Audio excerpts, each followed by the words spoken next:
नमस्कार, मैं राकेश चौधरी। हरियाणा की जुलाना से कांग्रेस विधायक और ओलंपियन पहलवान विनेश फोगाट ने भारतीय कुश्ती जगत में एक बड़ा और चौंकाने वाला खुलासा किया है। विनेश ने अपनी चुप्पी तोड़ते हुए पहली बार सार्वजनिक रूप से स्वीकार किया है कि वो उन 6 महिला खिलाड़ियों में शामिल हैं जिन्होंने भारतीय कुश्ती महासंघ के पूर्व प्रमुख ब्रिजभूषण शरण सिंह पर यौन उत्पीड़न की आरोप लगाए थे। दिनेश ने सोशल मीडिया पर एक भावुक वीडियो जारी कर कहा कि वो अब तक अपनी पहचान उजागर नहीं करना चाहती थी क्योंकि मामला अभी अदालत में लंबित है। साथ ही सुप्रीम कोर्ट के दिशा निर्देश पीड़ितों की पहचान गोपनीय रखने की बात करते हैं, लेकिन मौजूदा हालात, खास तौर पर उनकी वापसी में आ रही बाधाओं ने उन्हें ये कदम उठाने के लिए मजबूर कर दिया है। विनेश फोगाट ने WFI पर सवाल उठाते हुए कहा कि 2026 एशियन गेम्स से पहले होने वाले ट्रायल को जानबूझकर उत्तर प्रदेश के गोंडा में आयोजित किया जा रहा है, जो ब्रिजभूषण शरण सिंह का गढ़ माना जाता है, जहां उनका निजी कॉलेज स्थित है। ऐसी जगह पर मेहनत करने वाले हर खिलाड़ी को उसका हक मिले, ये लगभग नामुमकिन है। कौन सा रेफरी किसके मैच में जाएगा, किसे कितने पॉइंट्स दिए जाएंगे, मैच चेयरमैन कहां बैठेगा और किसे जितवाना या हरवाना है, ये सब ब्रिजभूषण और उनके करीबियों द्वारा नियंत्रित किया जाएगा। दुर्भाग्यपूर्ण है कि सरकार और खेल मंत्रालय मूक दर्शक बनकर ये सब देख रहे हैं। कोई भी खिलाड़ियों की मदद के लिए आगे नहीं आ रहा है। ऐसा प्रतीत हो रहा है कि मानो ब्रिजभूषण को फ्री हैंड दे दिया गया है कि वे कुछ भी करें। महिला पहलवानों के साथ कैसा भी व्यवहार हो, प्रशासन उनके साथ खड़ा है। मुझे शक है कि वहां ईमानदार खिलाड़ियों का वजन भी निष्पक्षता से चेक किया जाएगा। विनेश फोगाट ने कहा कि मैं खुद उन 6 पीड़ितों में से हूं जिन्होंने शिकायत दर्ज कराई थी और जिनकी गवाही अभी चल रही है। उन्होंने आरोप लगाया कि भले ही ब्रिजभूषण शरण सिंह अब आधिकारिक पद पर नहीं हैं, लेकिन संघ के कामकाज पर उनका प्रभाव आज भी बना हुआ है।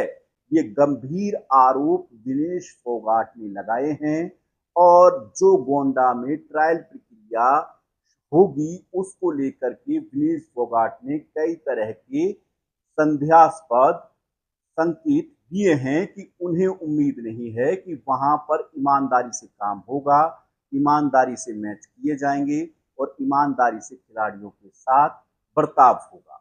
आज से 1 महीने पहले रेसलिंग फेडरेशन द्वारा एक कंपटीशन का अनाउंसमेंट किया गया, रैंकिंग टूर्नामेंट। ये टूर्नामेंट जहाँ पे ऑर्गेनाइज करवाया जा रहा है वो गोंडा यूपी, जहाँ पे ब्रिजभूषण का घर है, उसका खुद का प्राइवेट कॉलेज है, वहाँ पे इस कंपटीशन को ऑर्गेनाइज करवाया जा रहा है। वहाँ पे मेहनत करने वाले हर खिलाड़ी को उसका हक मिलेगा। ये बड़ा नामुमकिन और बहुत इम्पॉसिबल चीज़ है। कौन रेफरी किसकी मैच में जाएगा, कौन रेफरी कितने पॉइंट्स देगा, कौन मैच चेयरमैन कहाँ पे बैठेगा, किसको जितवाना है, किसको हरवाना है, वो सब ब्रिजभूषण द्वारा और उसके लोगों द्वारा कंट्रोल किया जाएगा। और सरकार और हमारा खेल मंत्रालय मूक दर्शक बन के इस चीज़ को देख रहे हैं। कोई खिलाड़ियों की मदद के लिए आगे नहीं आ रहा है। मानो कि उन्होंने उसको फ्री हैंड दे रखा है ब्रिजभूषण को कि तुम जो चाहे करो, चाहे तुम महिला पहलवानों के साथ में कुछ करो, चाहे तुम कुश्ती जगत के साथ में कुछ भी करो, हम तुम्हारे साथ में खड़े हैं। सभी मेहनती खिलाड़ियों का वजन ठीक से चेक किया जाएगा, उनका जो मेहनत का जो रिजल्ट है वो मैट पे निकल के आएगा, वो मुझे नहीं लगता। आज से 3 साल पहले हमने सेक्सुअल हरासमेंट के खिलाफ भी आवाज उठाई थी। उससे रिलेटेड कोर्ट में केस पेंडिंग है। 6 महिला खिलाड़ियों ने कंप्लेंट्स दी थी, उसके आधार पे आज भी कोर्ट में गवाहियां चल रही हैं। सुप्रीम कोर्ट की गाइडलाइन होती है कि किसी भी विक्टिम का आइडेंटिटी को रिवील ना किया जाए, क्योंकि उनकी गरिमा और उनकी मान सम्मान की बात होती है। लेकिन आज कुछ मजबूरियां ऐसी है कि मैं आप सबको बताना चाहती हूँ। मैं अभी नहीं बोलना चाहती थी कि कोर्ट में केस पेंडिंग है, देश के सामने सब सच्चाई आ जाएगी, लेकिन मैं बताना चाहती हूँ कि मैं उन 6 में से एक विक्टिम मैं खुद हूँ। विनेश फोगाट के समर्थन में द्रोणाचार्य अवार्डी और उनके ताऊ महावीर फोगाट भी उतर आए हैं। उनका कहना है कि विनेश की बातों में दम है और वो सही कह रही हैं। पहलवान महावीर फोगाट ने कहा कि खिलाड़ियों के लंबे समय तक किए गए आंदोलन के बावजूद भारतीय कुश्ती महासंघ में कोई खास बदलाव नहीं आया है। महासंघ के मौजूदा अध्यक्ष कठपुतली के तौर पर हैं। बृजभूषण शरण सिंह जैसा कहते हैं वैसा ही वो करते हैं। ऐसे में सरकार और खेल मंत्री को तुरंत इस मामले में हस्तक्षेप करना चाहिए और टूर्नामेंट गोंडा के कॉलेज की बजाय दिल्ली या आसपास के क्षेत्र में स्थित विश्व स्तरीय सुविधाओं से लैस स्टेडियम में होना चाहिए। यानी जो संभावनाएं रेसलर विनेश फोगाट ने जताई हैं, वही संभावनाएं उनके ताऊ महावीर फोगाट भी जता रहे हैं। उनका मानना है कि बृजभूषण सिंह के गढ़ गोंडा में आयोजित की जा रही प्रतियोगिताओं में उन्हें उम्मीद नहीं है कि खिलाड़ियों के साथ ईमानदारी से न्याय होगा। यहाँ पक्षपात किया जा सकता है, खिलाड़ियों के साथ दुर्व्यवहार हो सकता है।